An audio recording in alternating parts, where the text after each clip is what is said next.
তুমি যে শুধুই আমার পর্ব নয়। প্রায় 10 মিনিট হয়ে গেছে। এখন বেনা একটু শান্ত। কিন্তু হঠাৎ করেই বেলাকে জড়িয়ে ধরে সে বলে উঠল, আমি তাহসিনকে পেয়ে গেছি বেলা। আমি আমার তাহসিনকে পেয়ে গেছি।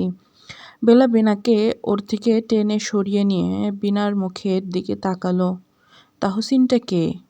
বিনা মুচকি হেসে জবাব দিল, সে যে আমার মনের রাজ্যের রাজা।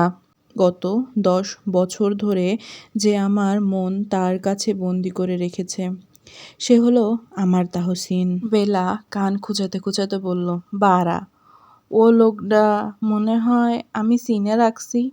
ও চিংড়ি, ভালো করে খুলে সব বলবি না লাতি দিমু? বিনা বেলার কথা শুনে একটু হেসে শুরু করলো, আমি যখন ক্লাস 5-এ পড়তাম তখন আমার ক্লাসে একটা ছেলে ছিল। বেলা দীর্ঘ শ্বাস ফেলে বলল, তো কি ছাগল গরু থাকবি? তাড়াতাড়ি পয়েন্টে আয়। বালতি। বিনা চোখ বন্ধ করে বলতে শুরু করলো, জানিস ও ছিল ক্লাসের টপার আর আমি হঠাৎ করে ভর্তি হয়ে আসা ব্যাকবেঞ্চার। প্রথম 3 মাস কোনো পরিবর্তন আসেনি আমার জীবনে। সব কিছুই যেমন চলে তেমনই চলছিল। প্রথম এক্সামও দিলাম। যেহেতু হঠাৎ করে বাবার চাকরির জন্য আমার স্কুল বদলি হয়েছিল, আমার পড়ালেখায় অনেক ব্যাঘাত ঘটেছিল। প্রথম এক্সামটা আমার ভালো হয়নি। বিনা চোখ খুলে দেখলো বেলা বাদাম খাচ্ছে আর তার দিকে তাকিয়ে আছে। আহা, কথা কেন বন্ধ করলি? কথাগুন বল আমারে। বিনা পুনরায় বলা শুরু করলো, যেদিন রেজাল্ট পাই আমার মন খারাপ ছিল। আমি স্কুলের সিঁড়িতে বসে কেঁদেছিলাম। কাঁদতে কাঁদতে আমার নিঃশ্বাস আটকে আসছিল। তখন দেখি কেউ আমার দিকে ঝুঁকে আমায় পানি দিচ্ছে। পানিটা খেয়ে চোখ মুছে ওই ছেলেটার দিকে তাকাই। সে আমার পাশে বসে আমার শান্ত হওয়ার অপেক্ষা করছে। আমি কিছুক্ষণ শান্ত হওয়ার পর ছেলেটাকে থ্যাংক ইউ বলি। সে কোনো উত্তর দেয় না, বরং আমার হাতে একটা চিরকুট দিয়ে চলে যায়। আমি বাড়িতে এসে সেই চিরকুটটা খুলে দেখি সেটাতে বড় বড় করে লেখা, তুমি আমার মতো কখনোই হতে পারবে না। জানিস, সেটা সেদিন পড়ার পর আমার মাথায় 120+320 ভোল্টের রাগ উঠেছিল। পরের দিন যখন স্কুলে যাই দেখি সে স্কুল গেটে দাঁড়িয়ে আমার দিকে কেমন এক দৃষ্টিতে দেখছে। আমার সেই চিরকুটের কথা মনে পড়তেই ছ্যাত করে রাগ উঠে গেল। গাল ফোলাতে ফোলাতে আমি স্কুলের ভেতরে চলে গেলাম। ক্লাসে যেয়ে দেখি পুরো ক্লাসে কোনো সিট খালি নেই। যেটা খালি আছে সেটা ওর পাশে। বসতে না ইচ্ছে হলেও ম্যামের ধমকে সেখানেই বসা লাগলো। সেদিন আমি পুরোটাই ওকে ইগনোর করি। ভাই বিশ্বাস কর, আমি দেখেছি সেদিন সে পুরো ক্লাস টাইমেই আমার দিকে হাবলার মতো ড্যাব ড্যাব করে তাকিয়েছিল। বেলা হঠাৎ করে বলে উঠল, খারা, বাদাম ফুরাই গেছে, আমি পপকর্ন নিয়ে আহি। বেলা এক দৌড়ে ব্যাগ থেকে প্রায় 1 কেজির মতো বড় পপকর্নের প্যাকেজ বের করে বেনার সামনে বসে প্যাকেজ ছিঁড়ে বলা শুরু হরেন, ম্যাডাম আমি সব কিছুই শুনতাছি। বিনা হাসবে না কাঁদবে ঠিক পাচ্ছে না। সে আবার বলা শুরু করলো।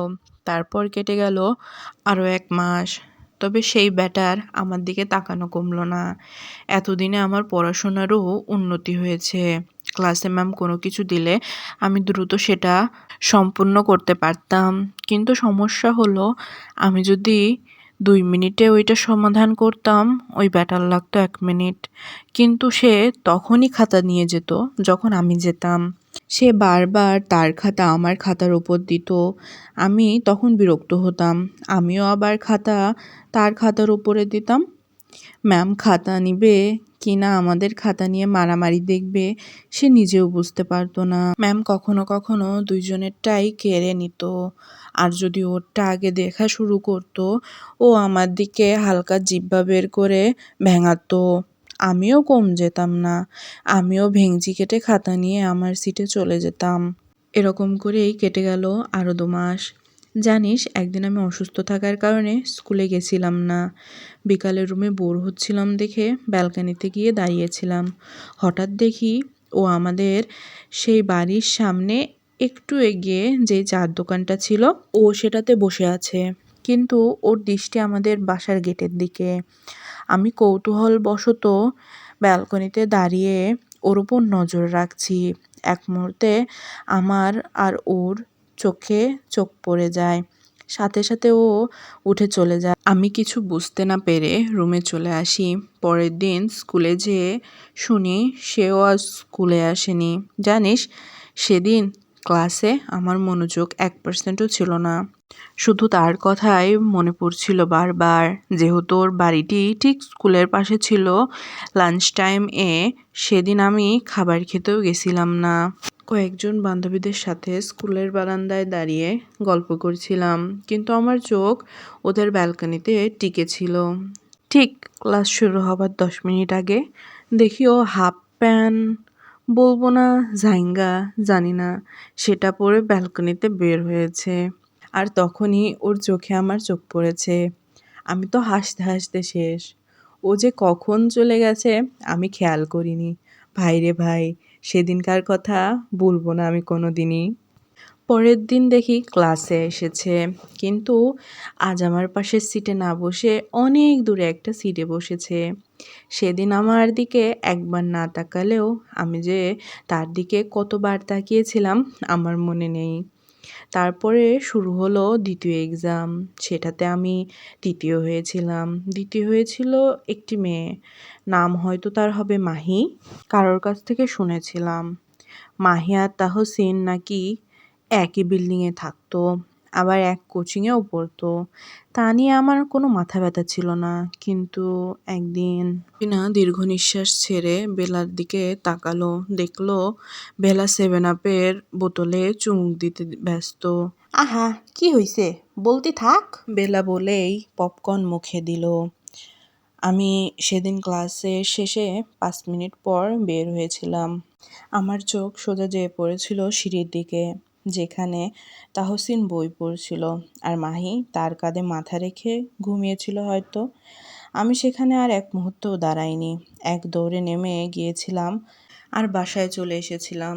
সেদিন রাত্রে আমি কেঁদেছিলাম, কিন্তু জানিস, তখন তো এই ছোট আমি বুঝতে পারিনি আমার অনুভূতিগুলো। প্রতিটি অনুভূতি আমার কাছে নতুন ছিল। যাই হোক, আমি তো আর এই সব বদলাতে পারবো না। ছাড়, চল একটু ফুচকা খেয়ে আসি।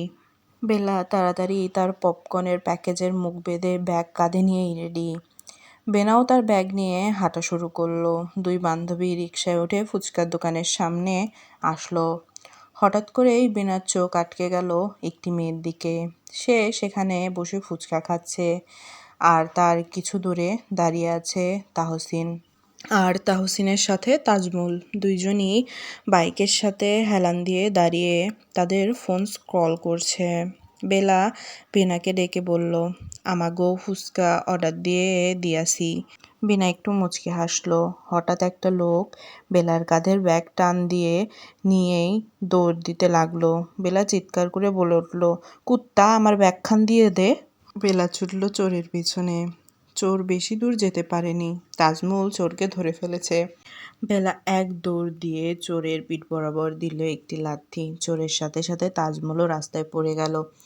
আমি আগেই বলেছিলাম বিনা সুযোগের সদ্ব্যবহার ছাড়ে না। সেও এক দৌড়ে চোরের হাত থেকে ব্যাগটা নিয়ে একটি ঘুষি মারল চোরের গাল বরাবর। চোর উঠেই বিনাকে ধাক্কা দিয়ে পালাতে চাইল।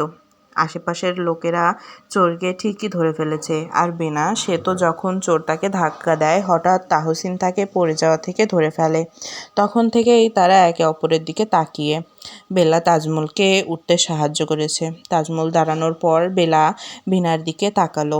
তাদের সেই অবস্থা দেখে বলে উঠল, সাকিব আর শাবনূর, আপনাগো যদি চোখে চোখে কথা বলা হয়ে জায়গা চলেন, ফুচকা আয়া ফুটছে। বিনা একটু লজ্জা পেল আর সোজা হয়ে দাঁড়ালো। হেঁটে চলে গেল ফুচকার দোকানে। ওই মেয়েটা এসে তাহসিনের কাছে প্রশ্ন করলো, তাহসিন, ওরা কে? তাহসিন ওই মেয়েটার দিকে বিরক্ত দৃষ্টিতে তাকালো এবং বলল, তোর জেনে কাজ নেই। আর আমি না তোর ভাই, সবসময় তাহসিন তাহসিন করবি না। মেয়েটা বলে উঠল, তুমি আমার তো ভাই না, শুধু ফুফাতো ভাই। তাহসিনের দৃষ্টি তখনও বিনার উপর। তাহসিন ওই মেয়েটির দিকে না তাকিয়েই বলে উঠল, তাজমল, ওকে ড্রপ করে আয়। আমি এখন যেতে পারবো না, আমার কাজ আছে।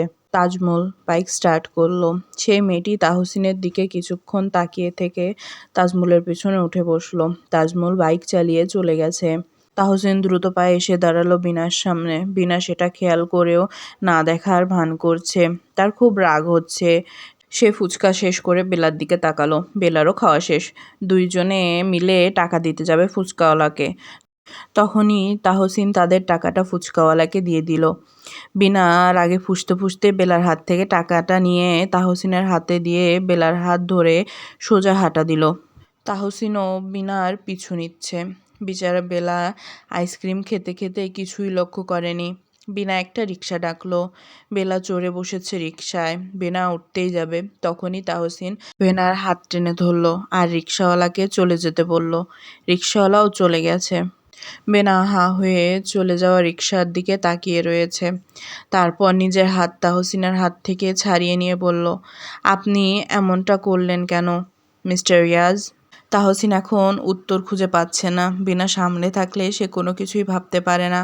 তাই তো বোকার মতো এই কাজটা করে বসলো। সে একটা ঢোক গিলে বলল, হঠাৎ করে অফিস থেকে বের হয়ে আসার কারণটা কি মিস বিনা? বিনা আর আগে ফুঁসতে ফুঁসতে বলে উঠল, মিস্টার রিয়াজ, মানছি আমার ভুল হয়েছে, but who give you the right to question me like this in public? মানছি আপনি আমার বস, কিন্তু শুধু অফিসে মিস্টার রিয়াজ। এটা বলেই বিনা চলে যেতে লাগলো। বেনা তার ওড়নাতে টান বোধ করলো। বেনা ঘাড় ঘুরিয়ে দেখলো রিয়াজের হাতের ঘড়ির সাথে তার ওড়নাটা আটকে গেছে। সে একটু তাহসিনের কাছে এসে তার ঘড়িটির থেকে ওড়না ছাড়াতে লাগলো। তাহসিন এক দৃষ্টিতে বেনার দিকে চেয়ে আছে। তার মনে চাইছে বেনাকে এখনই তুলে নিয়ে গিয়ে বিয়ে করে ফেলতে, কিন্তু সবসময় সব চাওয়া তো আর পূর্ণ হয় না। বিনার ওড়না ঘড়ি থেকে ছাড়ানো হয়ে গেছে। বিনা ঘুরে চলে যেতে লাগলেই তাহসিন বিনার হাত ধরে বলে উঠল, আই এম সরি মিস বেনা, আসলে এইভাবে ব্যবহার করা উচিত হয়নি আমার। আমি আপনাকে ড্রপ করে আসছি। বিনা না বলতেই যাবে। তাহসিন তখনই বলে উঠল, প্লিজ বিনা। বিনা তাহসিনের কাঁদো কাঁদো করে কথাগুলো ফেলতে পারল না। তাহসিন আর বেনা হেঁটে হেঁটে তাহসিনের বাইকের কাছে এসে দাঁড়ালো। তাহসিন বাইকটা স্টার্ট করলো। বিনা তার পেছনে উঠে বসেই তার ব্যাগটা তাদের মাঝে রেখে দিল আর বাইকের পেছনটা ধরে বসলো। তাহসিন আস্তে ধীরে বাইক চালাচ্ছে। অনেকটা পথ আসার পর তাহসিন হঠাৎ করে বিনাকে জিজ্ঞেস করে বসলো, আপনি কেন আমার স্কুলের কথা জিজ্ঞেস করলেন মিস বেনা? বিনা কি বলবে বুঝতে পারছে না। পরে হঠাৎ করেই বলে উঠল, আমার ঘাড়ের জিন জিজ্ঞাসা করছে, আমি না। তাহসিন এই কথা শুনে হতবাক হয়ে হঠাৎ করেই বাইকটা বন্ধ করে বেনার দিকে ঘুরে তাকালো। বিনা মনে মনে নিজের গালে নিজেই থাপড়াচ্ছে। তাহসিন আবার বাইক স্টার্ট করলো। এবার তার ঠোঁটের কোণে একটি হাসি ফুটেছে। চ্যানেলটিকে সাবস্ক্রাইব করবেন যাতে সবার আগে ভিডিও নোটিফিকেশনটা আপনি পান। লাইক করবেন, কমেন্ট করবেন। Bye bye.